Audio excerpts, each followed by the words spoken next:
All right. You ever wake up and realize your life is about to become a viral meme for all the wrong reasons?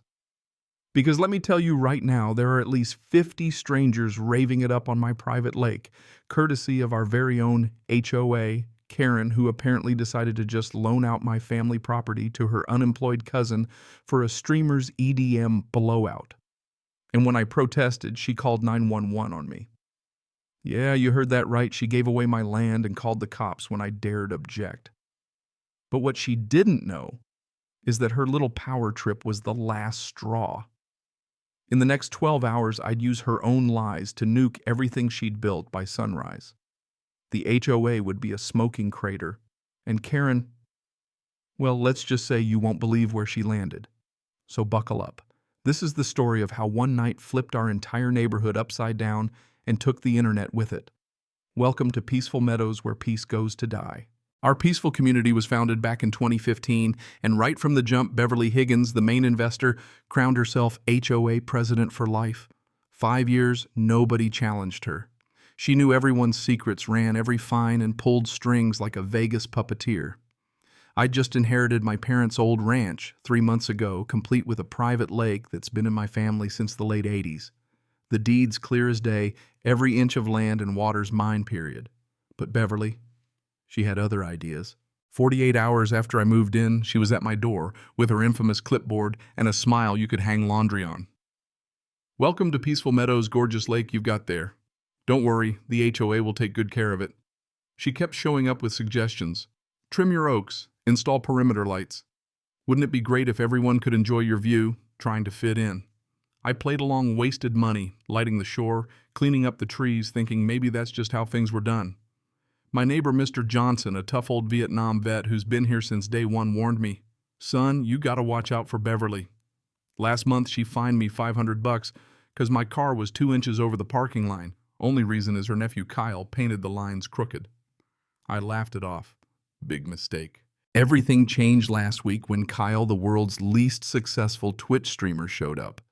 He's Beverly's cousin, a 30-year-old man-child who'll do anything for internet clout. He starts live streaming from my lake, hyping it up as the next summer hotspot.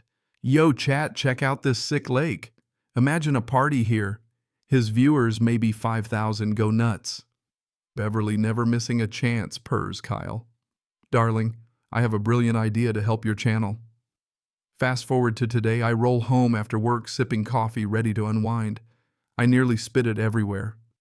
There are 50 people raving on my lake, smoke pouring from grills, bass thumping like a mini Coachella, and a banner strung between my 100-year-old oaks, Beverly Community Lake Summer Bash 2025.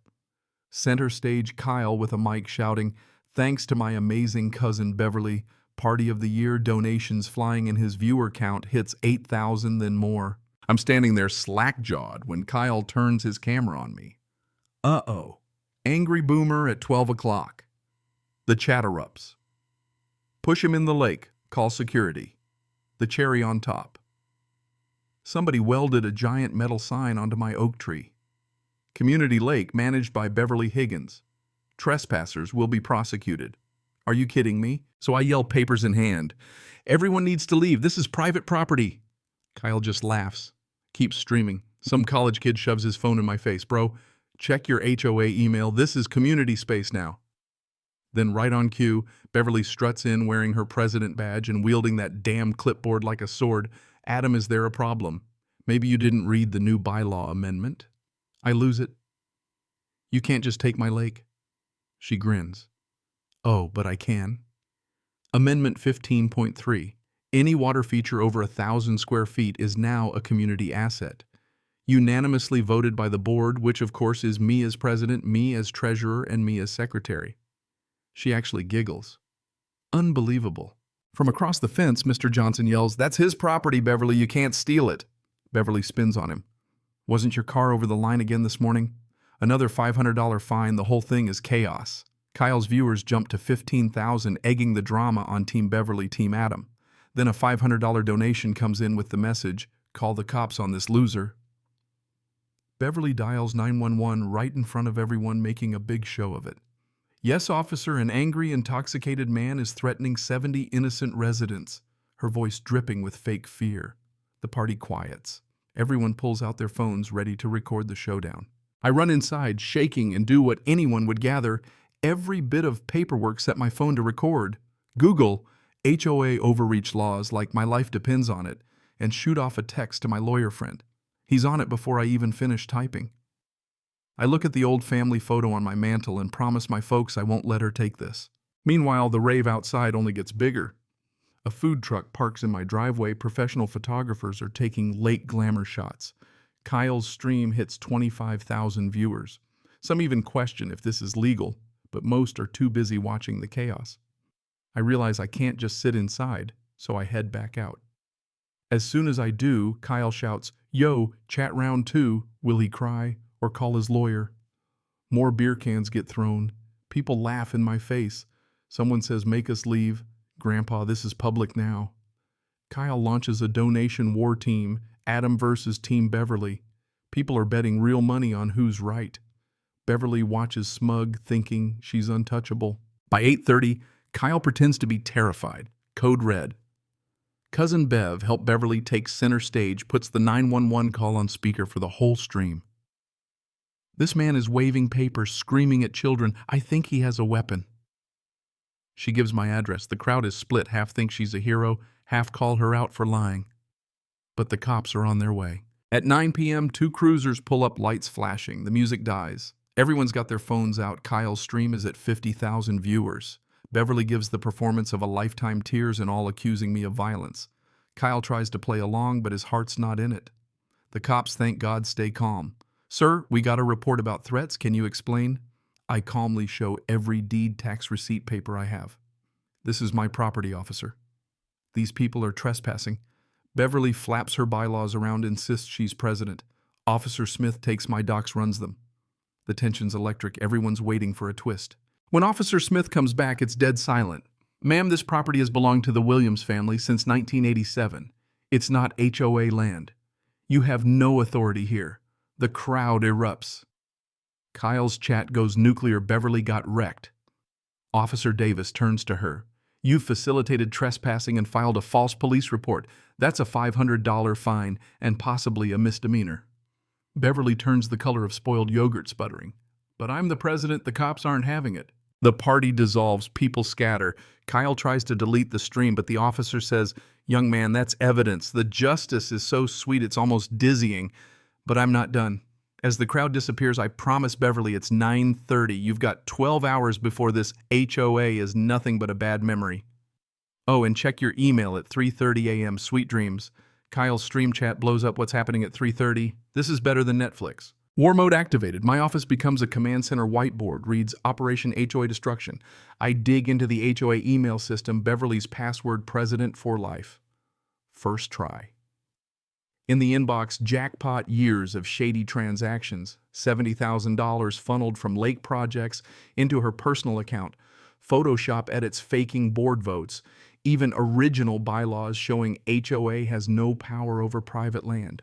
I screenshot every bit, schedule a neighborhood-wide email blast with every receipt copy, the local DA and news, and file an IRS report for tax fraud. I design flyers, devil horns, and all print 300, prep a midnight papering run. I even back up the files to the cloud. My lawyer, a USB drive. Beverly's going down. Before sending the nuke, I get a call from Officer Davis. She's done this before. 3 other neighborhoods. Never caught, always runs. Suddenly, this isn't just neighborhood drama, it's a true crime series. At 3:30 a.m. sharp, I hit send.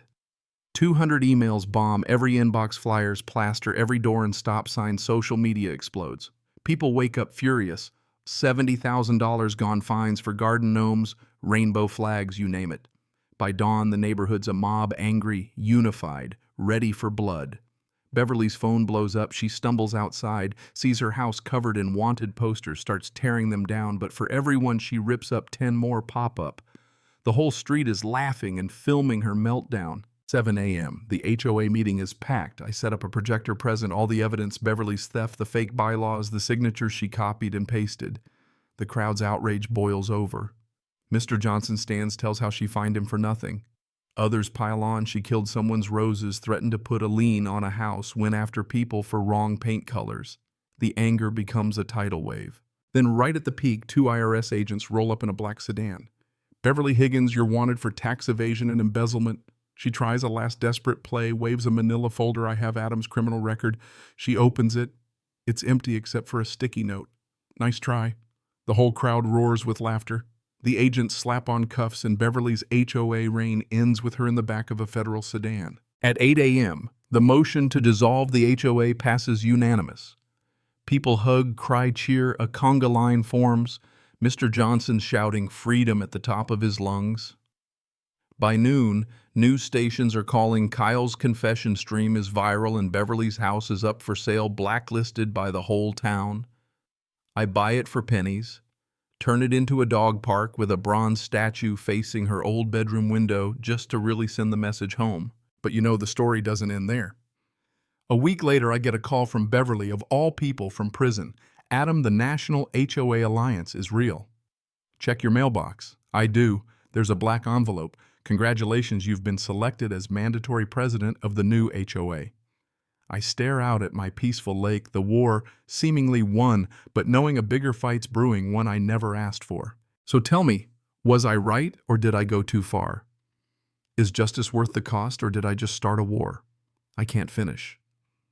Drop your take in the comments, because if you want to see what happens when one man takes on a secret HOA cabal, you won't want to miss the next chapter. Hit subscribe because the HOA wars, they're just getting started.